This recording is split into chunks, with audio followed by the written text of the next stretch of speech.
नेहमी लक्षात ठेवा, शरीर निरोगी राहण्याचे नियम. सकाळी रिकाम्या पोटी 2 ग्लास कोमट पाणी प्या. सकाळी रिकाम्या पोटी कधीही चहा पिऊ नका. दररोज 8 ते 12 ग्लास पाणी प्या.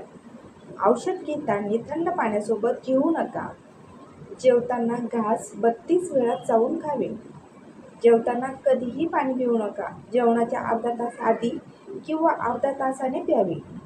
आहारात साधे मिठाऐवजी सेंद्रिय मिठाचा वापर करावा. जेवणानंतर बडीशेप किंवा गूळ खावे.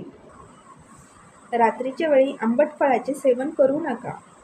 ज्यांना बद्धकोष्ठतेचा त्रास आहे त्यांनी संध्याकाळी पपईचे सेवन करा.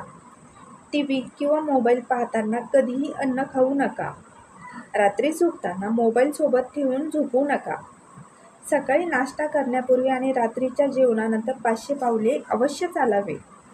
रात्रीच्या वेळी भात, राजमा खाऊ नका. रात्री झोपण्यापूर्वी दात घासून 1 ग्लास पाणी प्यावे. संध्याकाळी 5च्या नंतर जड अन्न खाऊ नका. खजूर, डाळिंब आणि मोठी वेलची खाल्ल्याने म्हातारपण लवकर येत नाही. लसूण भाजून त्यात मध व व्हिनेगर मिक्स करून लावल्यास फोड आणि पिंपल्स दूर होतात. भात खाल्ल्यानंतर लगेच दूध पिल्याने खोकला होतो. लवंग थंड वातावरणात खावे कारण त्याचा प्रभाव गरम असतो.